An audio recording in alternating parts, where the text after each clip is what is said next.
ఈ తాత్కాలికంగా వచ్చిన ఇంటికి జన్మనిచ్చినటువంటిది ఒక తల్లి, ఒక తండ్రి ఉంటారు.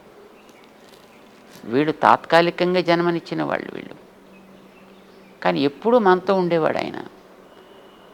కనుక ఆయన అసలు తండ్రి, ఆయన అసలు తల్లి. కానీ ఇప్పుడు మనం ఏమంటున్నాం, నా అసలు తల్లి తండ్రి వీళ్ళండి, దేవుడు తండ్రి లాంటి వాడండి, దేవుడు తల్లి లాంటి వాడండి అంటారు. What a surprising thing it is. ఆయన చిన్నప్పుడు పద్యాలు చెప్పారు మనకి. నీవే తల్లివి తండ్రివి, తల్లి లాంటి వాడివి తండ్రి లాంటి వాడివి అనలే, నీవే. ఏ కూడా ఉంది అక్కడ పక్కన. నీవే తల్లివి, నీవే తండ్రివి, నీవే నా గురుడవు, నీవే నా తోడు నీడ, నీవే నా పతియన్ గతియన్. ఇది మనకి చిన్నప్పుడు నేర్పారు మనకి. సో ప్రహ్లాదుడు తన ఆచరణలో దీన్ని చూపించాడు ఆయన. సో మనకి ఆయన నిజమైనటువంటి తండ్రి, నిజమైనటువంటి తల్లి ఆయన. సో భగవంతుణ్ణి మనం విశ్వసించి, భగవంతుణ్ణి మనం నమ్మి, ఆ భగవంతుడి కోసం చేసేదేదో దట్ ఈజ్ ఒరిజినల్ పాత్. అది సహజమైన మార్గం. ఇది కొత్తగా తెచ్చుకున్న మార్గాలు ఇవి. చేత సహజ మార్గంలోకి వెళ్ళినప్పుడు ఏం ఉండదు, రూల్స్ ఏమి ఉండవు.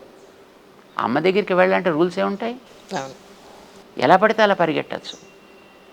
టీచర్ దగ్గరికి వెళ్ళాలంటే మళ్ళీ వీడికి ఒక డ్రెస్ కావాలి, ఒక అటైర్ కావాలి, ఒక డిసిప్లిన్ కావాలి. Because that's not original. అమ్మ దగ్గరికి పరిగెట్టుకు వెళ్ళి బట్టలు లేకపోయినా టక్కమని నెత్తెక్కి కూర్చోవచ్చు. సహజమైనటువంటి సంబంధమే. సో భగవంతుడి మార్గాన్ని మనం అవలంబించినప్పుడు పైన ఆరోపించుకున్నటువంటి కృత్రిమ నియమాలు ఏముంటాయో వాటిని పక్కన పెట్టుకొని హాయిగా బతకాలంతే. So simple. మనిషిగా జీవించడానికి కావలసిన కనీసపు నియమాలు ఏమిటో అవే నియమాలు అంతే.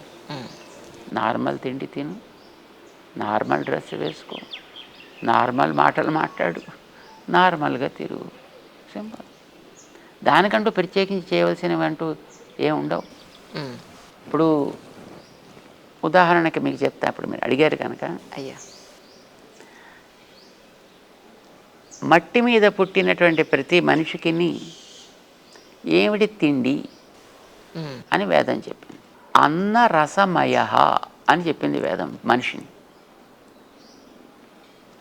ఏదేది ఎలా ఎలా వస్తాయో చెబుతూ, దేంట్లోంచి ఏది పుడుతుందో ఎలా పెరుగుతుందో చెబుతూ, ఆకాశంలోంచి వాయువు వస్తుంది, ఆకాశాద్ వాయు, వాయోరగ్ని, వాయువులోంచి అగ్ని వస్తుంది, అగ్నేరాప, అగ్నిలోంచి జలం వస్తుంది, అద్భ్య పృథివీ, నీటిలోంచి మట్టి వస్తుంది, పృథివ్యా ఓషధయ, మట్టిలోంచి పుట్టేవి రకరకాలన్నీ కూడా ఓషధులు అంటారు. ఆల్ దిస్ గ్రీనరీస్ ఓషధులు ఇవన్నీ. ఓషధీభ్యో అన్నం, వాటిల్లోంచి అన్నము తయారవును. అన్నాత్ పురుష, అవి తిని పెరగాల్సిన వాడు మనిషి.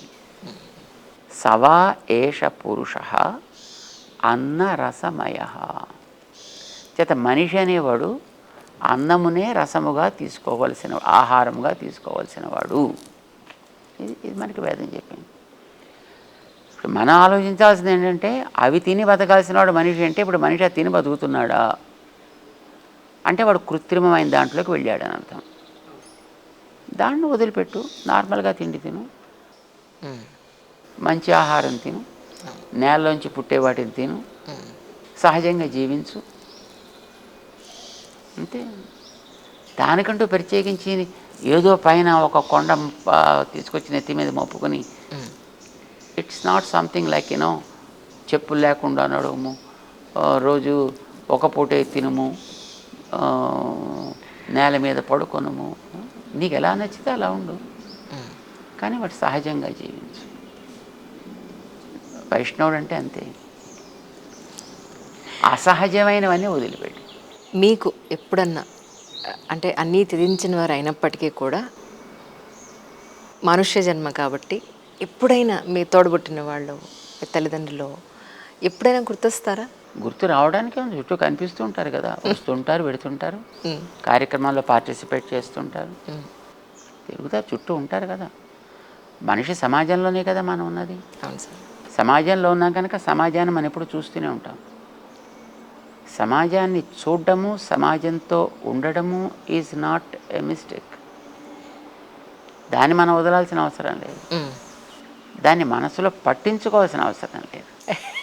చాలా తేడా ఉంది సార్ దానికి దీనికి. అయితే మనుషులు వాళ్ళు వస్తుంటారు, కార్యక్రమం పాల్గొంటుంటారు, కార్యక్రమాల్లో వాళ్ళు చేయాల్సిన సర్వీసెస్ చేస్తుంటారు. కానీ జనరల్గా మామూలు మనుషుల పాయింట్ ఆఫ్ వ్యూలో చెప్తే మనకి వెళ్ళిపోయే సమయం వచ్చింది అని అన్నప్పుడు పిల్లలకి చెప్పాల్సినవి పిల్లలకి చెప్తారు, లేదు ఒక ఎమర్జెన్సీ సిచ్యువేషన్ ఉంటే కనుక రాయాల్సినవి రాతకోతలు ఏమైనా ఉంటే చేసేసి వెళ్ళిపోతూ ఉంటారు. జనరల్గా ఇలా అన్నీ త్యజించి సన్యసించిన వాళ్ళకి ఏముంటుంది మనసులో? నా తదనంతరం ఎవరికి అందించాలనో లేకపోతే ఏదో చెప్పాలనో ఉంటుంది కదా, అలాంటివి నిజంగా ఉంటాయండి? అంటే ఏదైనా if there is a mission, activity, a goal to achieve, దాన్ని కంటిన్యూ చేయగలిగేటటువంటి స్థితిని కల్పించి వెళ్ళగలిగితే that is the better thing. సేపు ఒక సంస్థని ఒక వ్యక్తి ప్రారంభం చేశాడు అనుకోండి, సో ఈ సంస్థ కంటిన్యూటీ ఉండాలి అని అంటే there must be a person who can take care of it. దాన్ని జాగ్రత్తగా దాని ఆశయాలతోటి ముందుకు నడపగలిగేటటువంటి స్థితి ఉండాలి. అలా ఉండగలిగే వ్యవస్థని చేయడం అనేది వాళ్ళ బాధ్యత కనుక అలా చేయాలి. అలాంటిది ఏం లేదంటే నో ఇష్యూ. అలాంటిది ఉన్నప్పుడు దానికి తగినటువంటి వ్యవస్థ చేయడం అనేది బాధ్యత. కానీ దానికి కూడా కొన్ని అర్హతలు ఉండాల్సిన అవసరం ఉందంట. తయారు చేసుకోవాలి. సో అలాగా కావలసినటువంటిగా ఒక వ్యక్తిని మనం తయారు చేసుకోవాలి, ఆ వ్యక్తికి కావాల్సిన శిక్షణ ఇచ్చుకోవాలి, దాన్ని మళ్ళీ తిరిగి కంటిన్యూ చేయగలిగేటట్టుగా తయారు చేయాలి.